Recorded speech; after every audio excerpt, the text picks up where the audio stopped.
5 روپے کا قرض۔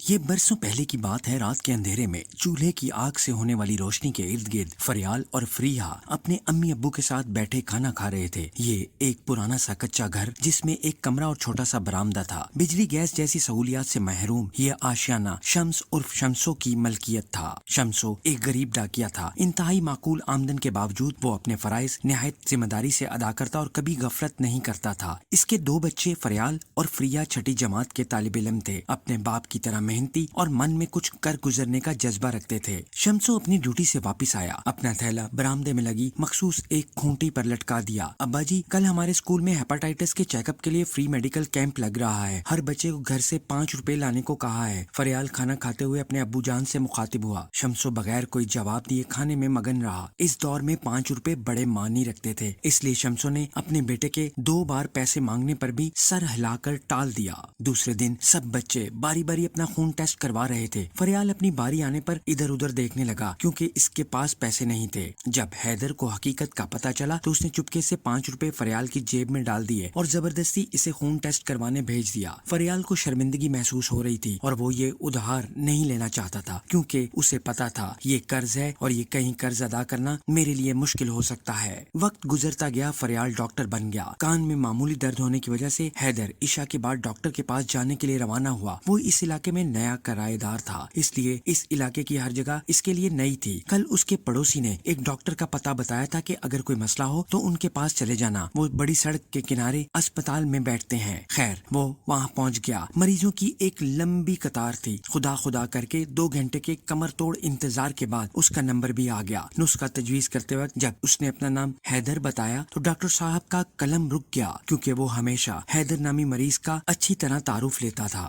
آج اسے وہ حیدر مل گیا تھا جس کی اسے برسوں سے تلاش تھی، کیونکہ وہ حیدر کمال کا مقروض تھا۔ جب ڈاکٹر فریال شمس نے اپنا تعارف کرایا تو وہ بھی بہت حیران ہوا۔ رسمی دعا سلام اور تعارف کے بعد وہ چائے پینے چلے گئے۔ ڈاکٹر فریال بولے، مجھے آپ کا برسوں سے انتظار تھا، میں نے آپ کا قرض دینا تھا۔ کیسا قرض؟ حیدر حیران ہوا۔ 5 روپے کا قرض، ڈاکٹر فریال نے قدرے دھیمے لہجے میں کہا۔ میں سمجھا نہیں، حیدر نے تجسس سے کہا۔ ہم چھٹی کلاس میں تھے، اس وقت آپ نے ہیپاٹائٹس کے ٹیسٹ کے لیے مجھے 5 روپے دیے تھے جو مجھ پر تمہارا قرض تھا اور اس کی واپسی مجھ پر فرض تھی۔ ڈاکٹر فریال نے اطمینان سے جواب دیا۔ ارے ڈاکٹر فریال، یہ کون سی اتنی بڑی رقم تھی جس کے لیے آپ نے اتنا لمبا عرصہ میرا انتظار کیا؟ حیدر نے مسکراتے ہوئے کہا۔ نہیں حیدر، قرض تو قرض ہوتا ہے نا، کیونکہ حضرت ابو ہریرہ رضی اللہ تعالیٰ عنہ سے روایت ہے، آپ صلی اللہ علیہ وآلہ وسلم نے فرمایا، جو لوگوں کا مال قرض کے طور پر ادا کرنے کی نیت سے لیتا ہے تو اللہ تعالیٰ بھی اس کی طرف سے ادا کرے گا، اور جو کوئی تباہ کرنے کی نیت سے لیتا ہے تو اللہ تعالیٰ بھی اس کو تباہ کرے گا۔ اگرچہ آپ نے مجھے وہ 5 روپے زبردستی دیے تھے، لیکن وہ مجھ پر قرض تھا اور یہ قرض میں نے ادا کرنے کی نیت سے رکھا تھا، نہ کہ آپ کو نقصان پہنچانے کی غرض سے۔ ڈاکٹر فریال سنجیدگی سے کہتے چلے گئے۔ حیدر ان کی باتوں کو توجہ سے سن رہا تھا۔ وہ مزید بولے، اس وقت کئی بار کوشش کے باوجود آپ کا قرض نہ لوٹا سکا۔